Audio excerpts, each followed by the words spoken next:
इमरान खान साहब ने ताबड़तोड़ किस्म के अटैक किए। 9 मरतबा इमरान खान साहब ने अपने इन 2 ट्वीट्स के अंदर आसिम मुनीर का नाम लिया है। ट्वीट के 2 हिस्से हैं ना, एक पहला और एक दूसरा। जो पहला हिस्सा है उसमें 9 मरतबा इमरान खान साहब ने आसिम मुनीर का नाम लिया। अब पाकिस्तान तहरीक इंसाफ में जो एक सोच पैदा हो रही थी कि हम वफामत करेंगे, ये करेंगे, वो तो वाड़ दी इमरान खान ने। तहरीक इंसाफ की लीडरशिप कहाँ है? बाहर है। तहरीक इंसाफ की लीडरशिप कहाँ है? अपने घरों में। तहरीक इंसाफ की लीडरशिप कहाँ है? कोई असेंबलियों में, कोई सेनेट में। तहरीक इंसाफ की लीडरशिप कहाँ है? एक सूबे में उनकी हुकूमत है।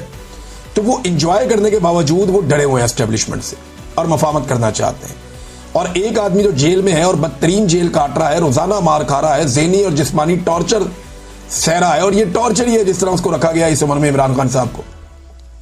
तो इन सारी चीजों के बावजूद, अपने खानदान को गिरफ्तार करवाने के बावजूद, बार बार बहनों की गिरफ्तारी होने के बावजूद, चादर और चार दीवारी का तकद्दुस बार बार पामाल होने के बावजूद, अपनी जान को खतरा होने के बावजूद वो आदमी डटा हुआ। वो कहता डील नहीं करनी इनके साथ ऐसी तैसी। हाँ, मैं माफ कर दूंगा लेकिन माफी नहीं मांगूंगा। ये जनाब इमरान खान साहब है। और इससे ये पता चलता है कि इमरान खान साहब आज कहां खड़े हैं। वो जिन लोगों को माफियों का बड़ा शौक था ना, उन लोगों की अच्छी खासी अब तसल्ली हो गई होगी और उनको आइडिया हो जाना चाहिए कि इमरान खान साहब की सोच क्या है और वो मामले को किस तरफ लेकर जा रहे हैं। अली अमीन साहब के बारे में बड़े ही सख्त अल्फाज थे इमरान खान साहब के, लेकिन क्योंकि पाकिस्तान तहरीक इंसाफ ने भी इस बारे में कोई फैसला नहीं किया कि ये बात बाहर लानी है या नहीं लानी, लेकिन कुछ जर्नलिस्ट हैं, उन्होंने रिपोर्ट भी किया। जुबैर अली खान साहब ने रिपोर्ट किया। उन्होंने यहाँ तक रिपोर्ट कर दिया कि अली अमीन आसिम मुनीर और एस्टेब्लिशमेंट वगैरह के साथ मिलके कोई पाकिस्तान तहरीक इंसाफ को तोड़ना चाहते हैं, ऐसी चीज़ भी उन्होंने रिपोर्ट की। लेकिन मेरी इत्तला के मुताबिक काफ़ी सख्त बातें हैं जो अली अमीन के बारे में इमरान खान साहब ने कही, और ये कोशिश भी नहीं करते इमरान खान साहब को जाकर मिलने की। इन्हें डर है कि इमरान खान साहब पता नहीं इनके बारे में कोई बहुत सख्त फैसला कर लेंगे। तो एक तो नादरीन जी है। अच्छा, एक और आप ये देखें, एक बड़ी वायरल हो रही एक चीज़ कि नवाज शरीफ की और इमरान खान साहब की जेल में फ़र्क। ये देखें ना, इमरान खान साहब जेल से क्या मंगवाते हैं और नवाज शरीफ साहब जेल से क्या मंगवाते हैं। नवाज शरीफ साहब लिखते हैं जनाब फलां फलां बंदा मुझे मिले, फलां फलां बंदा मुझे मिले, कोई डॉक्टरों के नाम दे रहे हैं, कोई बंदों के नाम बता रहे हैं, फिर बता रहे हैं खाना, तारीखें साथ लिखी हुई है जनाब, करेले, कीमा, चावल, पालक गोश्त, आलू गोश्त, चिकन कढ़ाई चावल, अच्छा जी भिंडियाँ गोश्त कढ़ाई, और पता नहीं क्या, कोई दाल माश, बैंगन गोश्त, पालक गोश्त।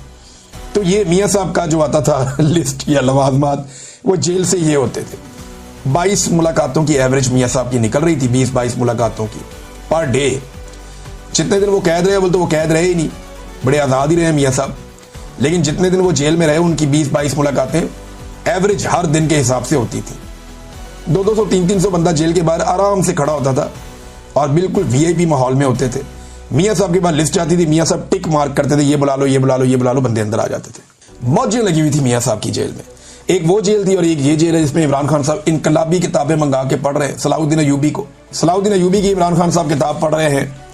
अब इन्होंने जेरूसलम फतह किया था, एक बहुत बड़े फाते हैं, खिलाफत के ऊपर किताब पढ़ रहे हैं, फ़लस्तीन के ऊपर किताब पढ़ रहे हैं, और मुस्लिम माइंड्स के ऊपर किताब पढ़ रहे हैं, इनकलाबी किताबें पढ़ रहे हैं, lost Islamic history Imran Khan साहब पढ़ रहे हैं। तो ये वो चीज़ें हैं जो इंसान को मजीद मजबूत करती हैं।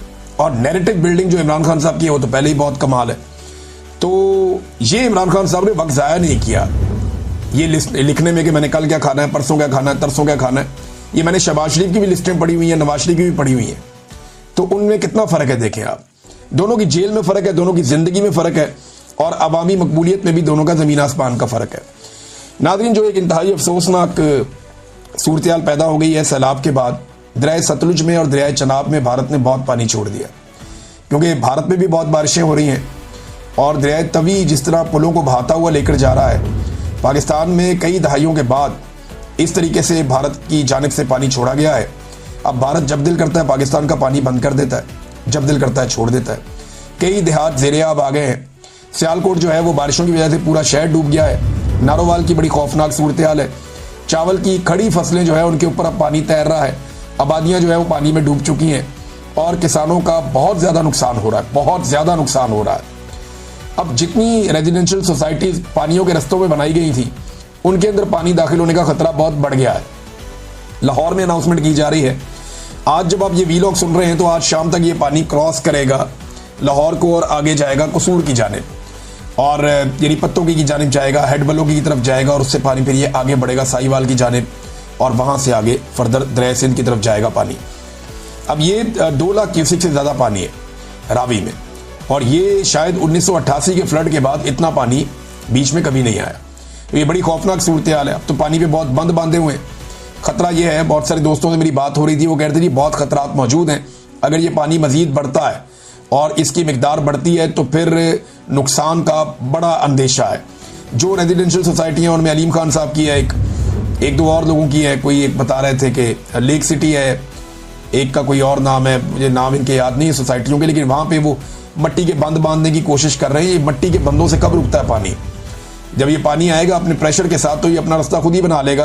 अब ये सोसाइटियाँ जब ग्रीन एरियाज को ब्राउन कर करके सोसाइटियाँ बनाई गई हैं और जो रास्ते रोके गए हैं पानी के, तो पानी तो फिर अपना रास्ता बनाता है। ये बात मैं कई मरतबा कह चुका हूँ, लेकिन पाकिस्तान में एक मशरूम ग्रोथ हुई है रियल स्टेट की, जिसमें पाकिस्तान के रियासती इदारों ने, इवन जो पाकिस्तान की एस्टेब्लिशमेंट है उन्होंने DHA बनाया, बैरियर टाउन बना, फिर अलीम खान साहब की सोसाइटियाँ बनी, पार्क व्यू, फिर उसके अलावा जो लेक सिटी बन गई और बहुत सारी बन गई। इस्लामाबाद में जो है वो बेशुमार सोसाइटीज बन गई हैं। वहाँ ज़ेरे ज़मीन पानी का मसला है बड़ा सीरियस और वह पानी की किल्लत हो जाएगी।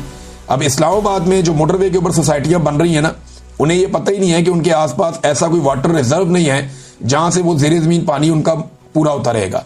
तो फ्यूचर में उन्हें बड़ा सीरियस इशू होने जा रहा है कि वो पानी पीने का कहाँ से हासिल करेंगे या इस्तेमाल का पानी कहाँ से हासिल करेंगे। लेकिन लोग ये सोचे बगैर बड़े बड़े महंगे प्लॉट वहाँ पे खरीदते जा रहे हैं और वो जो बेचने वाले हैं वो बेच के निकल जाएंगे। ये बात जो है वो बेचने वाले भी जानते हैं और खरीदने वालों को शायद आइडिया नहीं है, लेकिन हुकूमत ने जानबूझकर आंखें बंद की हुई हैं और ब्यूरोक्रेट्स वहाँ से अंधाधुंध पैसे कमा रहे हैं।